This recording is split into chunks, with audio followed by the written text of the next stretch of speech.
So, just before we start, I want you to all read this disclaimer. I'm not a financial advisor, and I'm not here to give you any financial advice, just entertainment and my opinion. But if we're talking about entertainment, what I want you to do, besides liking, subscribing, commenting, sharing, all that jazz, I want you to write in the comments below what type of content you like, what type of content you don't like, what would you like to see more, what would you like to see less, what do you want me to talk about, especially if you've seen more than one of my videos, if you've been seeing a few of these videos and you see how I progress in the quality of the videos. I want to hear what you have to say. So this is your chance to make an impact, and comment down below.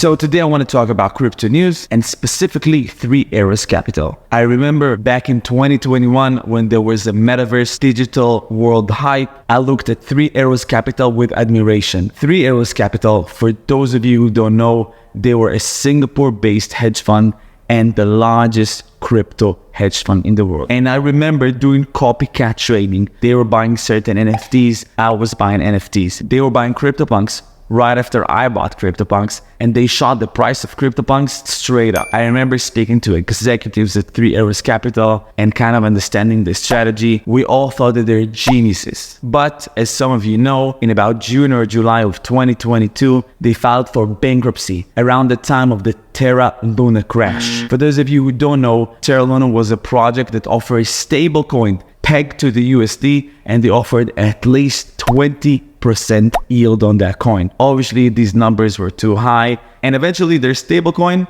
was not so stable anymore. It depegged from the dollar, and everyone left with a bag in their hand. Even their own project token, Terra Luna, shot directly down. Full disclosure, for a certain period of my life, I was invested in their stablecoin and Terra Luna, but I was lucky enough to get out in time. Going back to Three Arrows Capital, when they filed for bankruptcy in 2022, they left $3.5 billion of creditors claims with losses in excess of $3 billion, making its collapse one of the largest hedge fund trading losses of all time. And the recent story about that is that their liquidator, Tinio, is trying to retrieve lost funds from DCG and BlockFi. And let me break it down to you. Three Arrows Capital lent money in order to invest in projects. Then they've invested in DCG and BlockFi. Then BlockFi and DCG went under. Three Arrows Capital accumulated all these losses and left on the other side $1 billion of creditors' claims.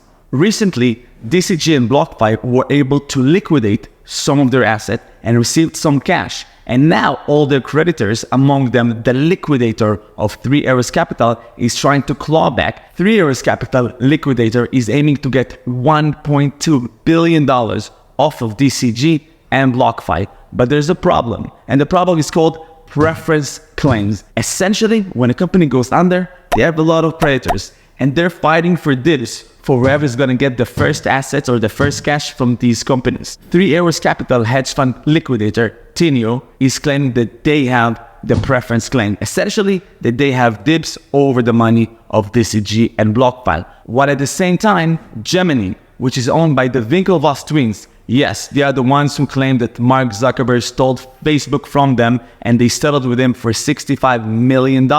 These guys, Gemini, are also suing DCG and try to receive preference claims. To summarize it all, there are billions of dollars on the table, and every single one of the companies is trying to get their hands on it and said that they're the preference creditor for these funds, and I'll keep you updated for future development.